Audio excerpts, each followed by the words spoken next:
सोचिए, एक ऐसा पहाड़ जिस पर आज तक कोई भी इंसान नहीं चढ़ पाया, एक ऐसी जगह जहां कहते हैं कि समय की रफ्तार ही बदल जाती है। तो चलिए, आज हम सब मिलकर उस रहस्य से पर्दा उठाते हैं जो सदियों से विज्ञान और आस्था दोनों को एक साथ चुनौती दे रहा है। शुरू करते हैं कैलाश पर्वत की ये अनोखी यात्रा। ये कहानी है कुछ बहुत ही अनुभवी पर्वतारोहियों की, जिन्होंने कैलाश पर चढ़ने का फैसला किया।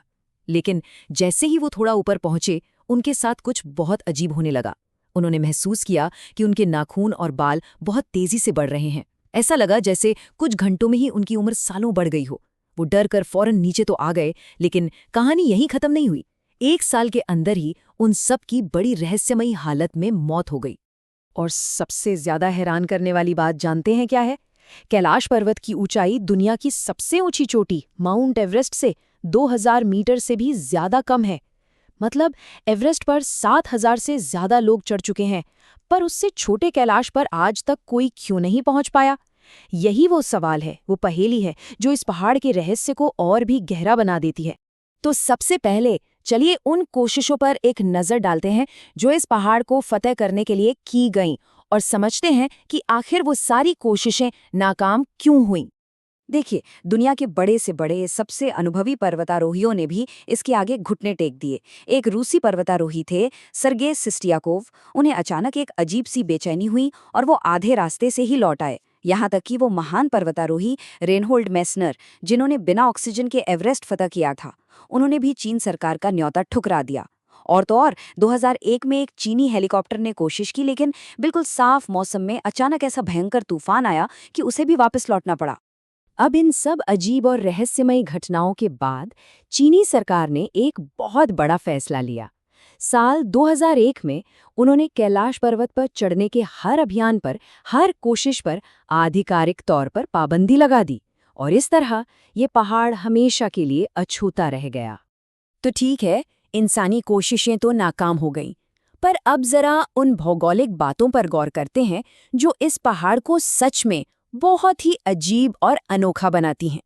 कैलाश पर्वत को एक्सिस मुंडी भी कहते हैं, मतलब दुनिया का केंद्र, या वो जगह जहां धरती और आकाश मिलते हैं। लेकिन ये सिर्फ कोई आध्यात्मिक बात नहीं है। इसकी जो ज्योग्राफिकल लोकेशन है, वो इसे वाकई में बहुत अजीब बनाती है। ऐसा लगता है जैसे किसी ने इसे बिल्कुल नाप तोल कर बनाया हो। जरा इन दूरियों पर गौर कीजिए। कैलाश पर्वत से दुनिया की कुछ बहुत ही खास जगहों की दूरी में एक अजीब सा पैटर्न है। स्टोनहेंज और नॉर्थ पोल दोनों ही कैलाश से लगभग 6666 किलोमीटर दूर हैं, और साउथ पोल की दूरी ठीक इसकी दोगुनी, यानी लगभग 13332 किलोमीटर। क्या ये सिर्फ एक इत्तेफाक है या इसके पीछे कोई बड़ा राज है? और सुनिए, पहाड़ के ठीक नीचे 2 झीलें हैं जो एक दूसरे से बिल्कुल बिल्कुल उल्टी हैं। एक तरफ है मानसरोवर झील, मीठे पानी की, जिसमें जीवन है और जो कभी जमती नहीं। और ठीक दूसरी तरफ है राक्षस ताल, खारे पानी की, जिसमें कोई जीव नहीं है। इसे घोस्ट लेक भी कहते हैं, क्योंकि कहते हैं कि इसका पानी रहस्यमयी ढंग से कभी घटता है तो कभी बढ़ जाता है। और एक पहेली तो ऐसी है जो विज्ञान को भी सोच में डाल देती है। कैलाश का जो दक्षिणी चेहरा है, मतलब जिस हिस्से पर ज्यादा धूप पड़ती है, वहां पर उत्तरी हिस्से से ज्यादा बर्फ जमी रहती है।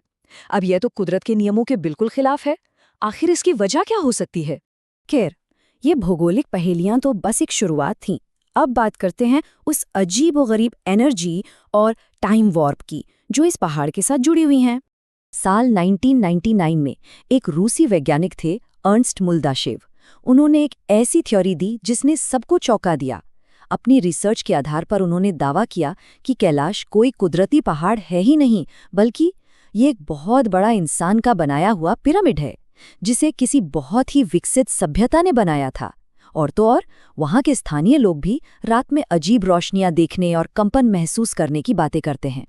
और इस थ्योरी को कुछ साइंटिफिक फैक्ट से भी सपोर्ट मिलता है। वैज्ञानिकों ने पाया है कि कैलाश के पत्थरों में बहुत ही ज्यादा इलेक्ट्रोमैग्नेटिक एनर्जी है। फ्रीक्वेंसी कितनी है? लगभग 5000 गीगाहर्ट्ज। इसको ऐसे समझिए कि ये हमारे आज के 5G नेटवर्क के बराबर की फ्रीक्वेंसी है, जो कुदरती तौर पर कहीं नहीं मिलती। इतना ही नहीं, नासा ने भी इस एरिया में एक मैग्नेटिक एनोमली, यानी एक चुंबकीय गड़बड़ी का पता लगाया है। यहाँ का मैग्नेटिक फील्ड आसपास की जगहों से 8000 नैनोटेस्ला तक ज्यादा स्ट्रांग है। ये धरती के औसत मैग्नेटिक फील्ड से कई गुना ज्यादा पावरफुल है, जो इस जगह को बहुत ही ज्यादा असामान्य बना देता है। और अब सबसे चौंकाने वाली बात, यहाँ पर ग्रेविटी यानी गुरुत्वाकर्षण बल एक जैसा नहीं रहता, वो लगातार बदलता रहता है, ऊपर नीचे होता है। विज्ञान इसके सिर्फ 2 ही कारण बता पाता है, या तो पहाड़ के अंदर कोई छिपा हुआ ज्वालामुखी है, या फिर इसके नीचे गुफाओं का एक बहुत बड़ा जाल है जो धरती के अंदर बहुत गहराई तक जाता है। अच्छा, अब वापस आते हैं उस कहानी पर जहां लोगों की उम्र तेजी से बढ़ने लगी थी। साइंटिस्ट ने इसके लिए 3 थ्योरी दी हैं। पहली कि वहां बहुत तेज यूवी किरणें हैं, दूसरी कि कम ऑक्सीजन की वजह से शरीर का मेटाबॉलिज्म बढ़ जाता है, और तीसरी जो सबसे ज्यादा मानी जाती है वो ये है कि यहाँ का जो जबरदस्त मैग्नेटिक फील्ड है वो शरीर के हार्मोनल सिस्टम में गड़बड़ी पैदा कर देता है, जिससे उम्र बढ़ने की रफ्तार अचानक तेज हो जाती है। कहते हैं जहां विज्ञान की हदें खत्म होती हैं, वहां से अक्सर कहानियों और किंवदंतियों का सफर शुरू होता है। तो चलिए अब देखते हैं कि इस पहाड़ के बारे में पौराणिक कथाएं क्या कहती हैं। हिंदू धर्म के अनुसार ये भगवान शिव का निवास स्थान है। महाभारत में जिक्र है कि सिर्फ युधिष्ठिर, जो हमेशा सच बोलते थे, वही शिखर तक पहुंच पाए थे। वहीं तिब्बत की कहानियों में कहा जाता है कि सिर्फ ऋषि मिलारेपा अपनी आध्यात्मिक शक्तियों के दम पर चोटी तक पहुंचे थे। और सबसे दिलचस्प बात क्या है, पहाड़ के अंदर एक बहुत बड़ी गुफा होने की जो वैज्ञानिक थ्योरी है, वो कहीं ना कहीं पहाड़ के अंदर एक छिपे हुए दिव्य लोक की धार्मिक मान्यताओं से कितनी मिलती जुलती है। इन सब के बावजूद कई सवाल आज भी बिना जवाब के खड़े हैं। जैसे कि पहला सवाल, कैलाश पर्वत के ठीक ऊपर के एयर स्पेस को नो फ्लाई जोन क्यों बनाया गया है? आखिर क्यों किसी भी प्लेन को वहां से उड़ने की इजाजत नहीं है? दूसरा सवाल, कैलाश के आसपास के पूरे इलाके में जोरदार भूकंप आते रहते हैं, लेकिन खुद कैलाश पर्वत पर आज तक कभी भूकंप महसूस नहीं किया गया। ये कैसे मुमकिन है कि ये पहाड़ हर तरह की भूकंपीय हलचल से पूरी तरह महफूज है, जैसे कोई अनदेखी ताकत इसकी हिफाजत कर रही हो? और आखिर में सबसे बड़ा सवाल, क्या कैलाश पर्वत के अंदर सच में कोई छिपी हुई दुनिया है? क्या ये एक पिरामिड है, एक एनर्जी का सोर्स है, या किसी बहुत ही एडवांस्ड सिविलाइजेशन का घर? असल सच क्या है, ये आज भी एक गहरा राज है। इस पर क्या राय बनती है? अगली बार तक इस रहस्य पर सोचते जरूर।